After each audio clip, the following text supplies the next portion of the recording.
Hello friends, welcome to Devi's kitchen. இன்றைக்கு நம்ம வீட்டில் காய்ச்சிற பாலில் இருந்தே பாலாடை எடுத்து வச்சு வெண்ணெயிலேருந்து நெய்யும் எப்படி செய்கிறதுன்னு பார்க்கலாம். நான் டெய்லி காய்ச்சிற 1/2 லிட்டர் பாலில் இருந்து எடுத்து வச்ச பாலாடை இது. ஒரு மாதத்துக்கு ஒரு டிஃபன் பாக்ஸ் ஃபுல்லாக எனக்கு இந்தளவுக்கு வந்திருக்கு. பாலாடையை நம்ம நல்லா வடிகட்டிட்டு பால் கொஞ்சமும் இல்லாமல் ஒரு டிஃபன் பாக்ஸில் போட்டு நல்லா டைட்டாக மூடி வச்சிட்டோன்னா, ஃப்ரிட்ஜில் வச்சுருந்தோன்னா பாலாடை கெட்டு போகாமல் நல்லாயிருக்கும். இப்போ இந்த பாலாடையெல்லாம் ஒரு மிக்சி ஜாரில் மாற்றிக்கோங்க. பெரிய மிக்சி ஜாராக எடுத்துக்கோங்க. நம்ம இந்த மிக்சி ஜாருக்குள்ளே எல்லா பாலாடையும் போட்டுடலாம்.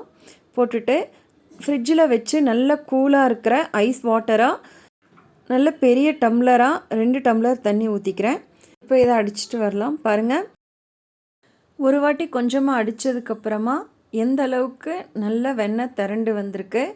இதை திரும்பவும் இன்னொரு வாட்டி ஹை ஸ்பீடில் வச்சு நல்லா அடித்தோன்னா நல்லா வெண்ணெய் இன்னமும் நல்லா திரண்டு வந்துடும்.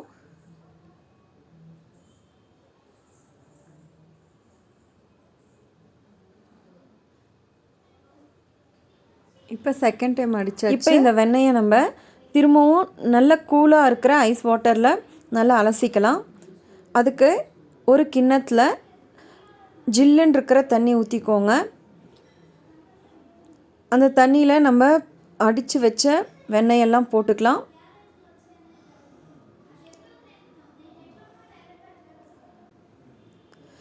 வெண்ணெயை நீங்கள் ஐஸ் தண்ணியில் 2 இல்லை 3 வாட்டி நல்லா அலசி எடுக்கணும். அப்போ தான் வெண்ணெய் நல்லா சுத்தமாக நம்மளுக்கு நல்லா வரும். பாருங்கள், ஃபஸ்ட்டு வாட்டி கழுவும் போது இந்த மாதிரி நம்மளுக்கு தண்ணி பால் கலரில் இருக்கும். இப்போ இது நல்லா அலசியாச்சு. இப்போ இன்னொரு வாட்டி நல்லா கூலாக இருக்கிற தண்ணியில் திரும்பவும் அலசிக்கலாம். அதுக்கு வேறு கிண்ணத்தில் எடுத்து போட்டுக்கிறேன்.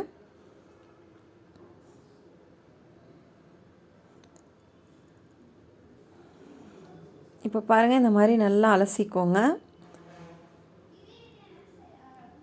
இந்த வாட்டி தண்ணி அந்த அளவுக்கு இல்லை, பாருங்கள், கொஞ்சம் சுத்தமாகவே இருக்குது.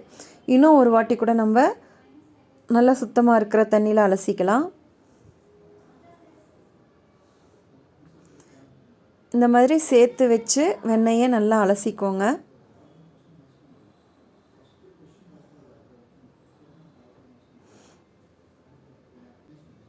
இப்போ 3வது வாட்டி இன்னொரு தண்ணியில் அலசுகிறேன். பாருங்கள், நல்ல வெண்ணெய் திரண்டு எவ்வளோ நல்லா வந்திருக்கு. வெண்ணெயை லைட்டாக அழுத்தி தண்ணியெலாம் எடுத்துகிட்டு வெண்ணெயை வேணும்னா நம்ம இப்படியே கூட யூஸ் பண்ணிக்கலாம். வெண்ணெயாக இல்லை நெய்யாக காய்ச்சிறதா இருந்தாலும் காய்ச்சிக்கலாம். இப்போ இந்த வெண்ணெயை ஒரு கிண்ணத்துக்கு மாற்றிட்டு கொஞ்ச நேரம் ஆகட்டும், அப்புறமா நான் நெய் காய்ச்சுறேன். இப்போ நெய் காய்ச்சறதுக்காக அடிகனமாக இருக்கிற ஒரு பாத்திரத்தை வச்சுக்கோங்க. அதில் லோ ஃப்ளேமில் வச்சு வெண்ணெயை லைட்டாக இந்த மாதிரி திருப்பி விட்டிங்கன்னா பாருங்கள், நல்லா கரைஞ்சிருச்சு.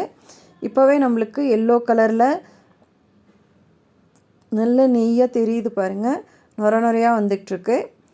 இந்த வெண்ணெயிலேருந்து மாவாலாம் அப்படியே அடியில் உக்காந்துரும். அது வரைக்கும் நம்ம லோ ஃப்ளேமில் வச்சு வெண்ணெயை காய்ச்சிக்கணும். பாருங்கள், இப்போ நல்லா தெரியுது, கீழெல்லாம் அந்த மாவு உக்காந்துட்டுருக்கு. மேலே நெய் நல்லா தெளிஞ்சு வந்திருக்கு, நுரையெல்லாம் அடங்கியிருக்கு.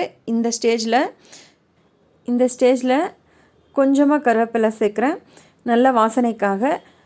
உங்களுக்கு முருங்கைக்கீரை கிடச்சதுன்னா நீங்கள் அதை சேர்த்துக்கலாம், அதுவும் நல்லாயிருக்கும். இப்போ நல்லா கீழே அந்த மாவெல்லாம் உக்காந்துருச்சு, நெய் நல்லா மேலே தெரியுது பாருங்கள். இப்போ சூப்பராக நெய் ரெடி ஆயிடுச்சு. இதை நம்ம ஒரு கிண்ணத்தில் சூடாக இருக்கும்போதே ஃபில்டர் வச்சு இந்த மாதிரி ஃபில்டர் பண்ணிட்டோன்னா நம்ம அடியில் நின்று அந்த மாவெல்லாம் நின்றுடும். இப்போ சூப்பராக நெய் ரெடி ஆயிடுச்சு.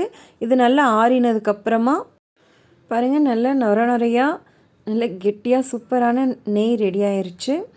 இதை நீங்களும் வீட்டில் ட்ரை பண்ணி பாருங்கள். இந்த வீடியோ உங்களுக்கு பிடிச்சிருந்ததுன்னா லைக் பண்ணுங்கள், ஷேர் பண்ணுங்கள், சப்ஸ்கிரைப் பண்ணுங்கள்.